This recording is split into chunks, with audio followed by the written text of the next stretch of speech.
बच्चों, अब थोड़ा सोचें।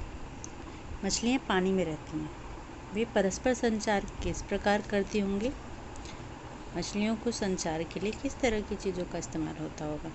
मछलियाँ आपस में बुलबुले निकालती हैं पानी के अंतर्गत और वो अपने गलफड़ों द्वारा ही संचार का कार्य करती हैं।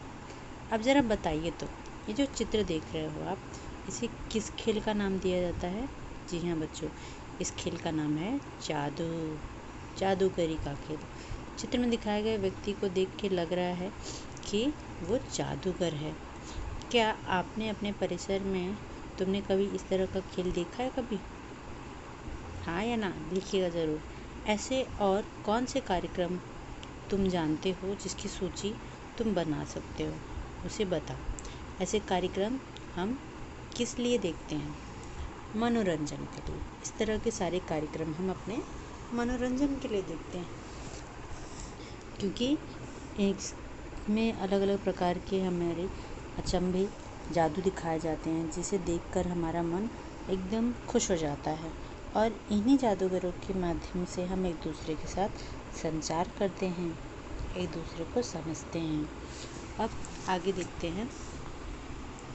यहाँ एक चित्र दिखाया है, इसे ध्यान से देखिए। तुमने जो सूची तैयार की है, इस सूची के नाम और ऊपर दिए गए चित्रों के मनोरंजन के प्रकार क्या परस्पर मेल खाते हैं? इन सभी के द्वारा हमारा मनोरंजन होता है।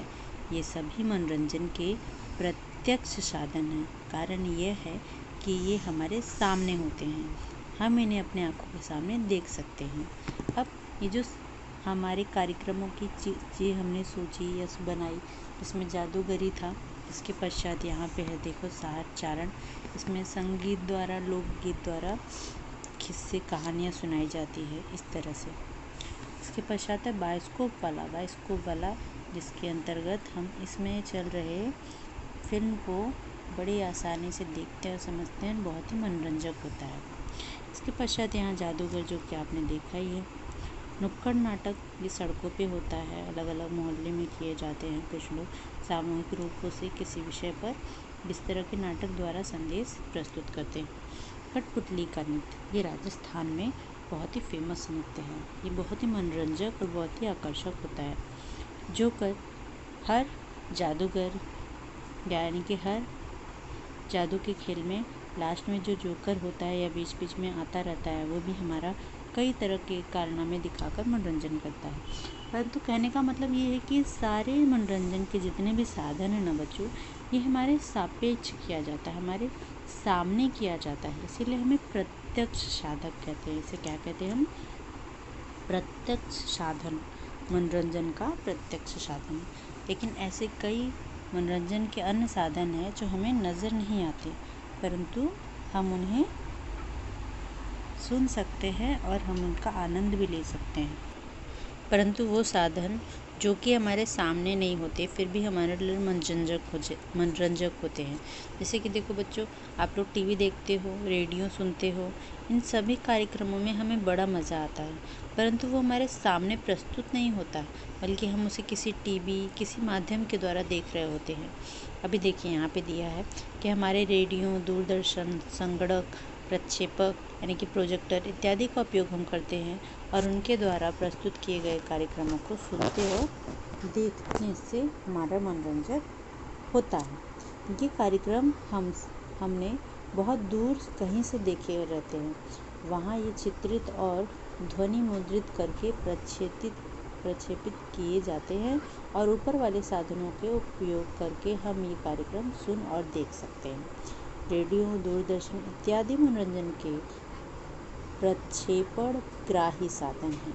वे प्रक्षेपित बातों को हम तक प्रेषित करते हैं, अर्थात मनोरंजन के जो साधन हमें किसी अन्य माध्यम से दिखाई देते हैं या सुनाई देते हैं, उन्हें प्रक्षेपण ग्राही साधन कहते हैं। और जो साधन हमारे सामने व्यक्तिगत रूप से प्रस्तुत किया जाता है, उन्हें प्रत्यक्ष साधन कहते हैं। तो इस तरह के साधनों को हम मनोरंजन का प्रत्यक्ष साधन कहते हैं, परंतु रेडियो, दूरदर्शन, संगणक द्वारा दिखाए गए मनोरंजन के कार्यक्रमों को हम प्रक्षेपण ग्राही साधन कहते हैं। तो ये इस तरह का आपको वर्गीकरण वगैरह पूछा जा सकता है। अच्छे से आप इसे समझें और जानें। इसके पश्चात बच्चों देखते हैं, थोड़ा सोचो, मनोरंजन के कौन से साधन ग्राही साधनों के समूह में आते हैं? प्रत्यक्ष ग्राही साधन जो अभी बताया गया, रेडियो, दूरदर्शन, कठपुतली, नाटक, चलचित्र, सिनेमा। हमने इसमें अंतर्गत देखा, ये हम ग्राही साधन यानी किसी साधन के द्वारा हमारे तक आ रही है तो वो रेडियो है। रेडियो पे बनाए हुए कार्यक्रमों को सुनाया जाता है। दूरदर्शन हो गया, पहला हो गया, दूसरा हो गया। कठपुतली का नाटक जो है हम सामने देखते तो ये नहीं होगा। चलचित्र यानी कि सिनेमा, हाँ ये होगा, क्योंकि वो हमारे सामने नहीं बनाया जाता, ये बना होता है, सिर्फ दर्शाया जाता है। तो 1, 2, 3 ये सब ग्राही साधनों के समूह में आते हैं। और कौन सा नहीं आता है? तो यहाँ पूछा है कि ग्राही साधनों के समूह में नहीं आते, तो कठपुतली का जो नाटक है वो इसके अंतर्गत नहीं आता।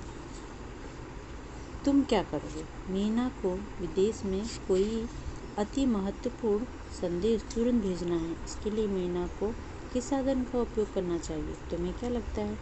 विदेश में संदेश भेजना है, सबसे पहला मोबाइल का कार्य हो सकता है, इंटरनेशनल कॉल किया जा सकता है या मेल किया जा सकता है। इसके अलावा कंप्यूटर का भी इस्तेमाल हो सकता है, तो चाहे तो कंप्यूटर से भी वीडियो कॉल, मेल या फिर किसी तरह का मैसेज पास करके विदेश तक तुरंत संपर्क करके अपना कार्य कर सकती है। क्या तुम जानते हो, आजकल मोबाइल फ़ोन का उपयोग बढ़ने से हमारी प्यारी चिड़ियों को इससे निकलने वाली तरंगों से कष्ट होता है। इसीलिए हमारे परिसर का यह पक्षी धीरे धीरे लुप्त होता जा रहा है।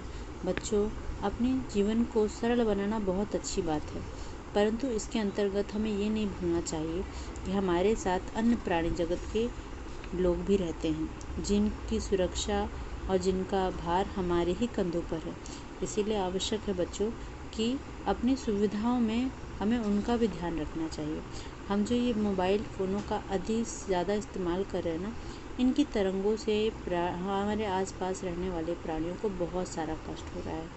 तो हमें चाहिए कि हम इन सुविधाओं को प्रदान करने वाली कंपनियों से ये भी रिक्वेस्ट करें कि केवल सुविधा को अच्छा ही न बनाए, बल्कि बेहतर बनाए कि इन प्राणियों को उससे किसी तरह का कष्ट ना हो। इसे सदैव ध्यान में रखो। परिवहन और संचार के साधन आवश्यकता के अनुसार ही उपयोग में लिए जाते हैं। उनका अत्यधिक उपयोग करना अपने साथ साथ अन्य सजीवों और पर्यावरण के लिए हानिकारक है। आज हम कोरोना के इतनी बड़ी महामारी से जूझ रहे हैं। ये जो महामारी है हमारे अंतर्गत, इसके जिम्मेदार भी हम स्वयं हैं बच्चों। प्राणी जगत ही है। मनुष्य अपनी आवश्यकताओं के पूर्ति के अंतर्गत भूल जाता है कि वो प्राणी और पर्यावरण के साथ खिलवाड़ कर रहा है, और उससे मिलने वाले परिणाम फिर हम सभी को भुगतने पड़ते हैं। इसीलिए आवश्यक है कि हम अपनी आवश्यकता के अनुसार ही उपयोग में लाएं, अत्यधिक ना हो कोई भी चीज़, क्योंकि जहाँ अति होती है वही क्षति होती है। हमने क्या सीखा? विभिन्न कालखंडों के परिवहन के साधनों की जानकारी प्राप्त की। यह समझ सके कि पहिए की खोज कितनी महत्वपूर्ण है। विभिन्न कालखंड के संचार के साधनों की जानकारी और मनोरंजन के प्रत्यक्ष ग्राही साधनों को समझ सकें। तो इस पाठ को आप अच्छी तरह से एक बार फिर से पढ़ेंगे, समझेंगे और इससे संबंधित सारे प्रश्नोत्तरों को मुझे करके दिखाएंगे। धन्यवाद बच्चों।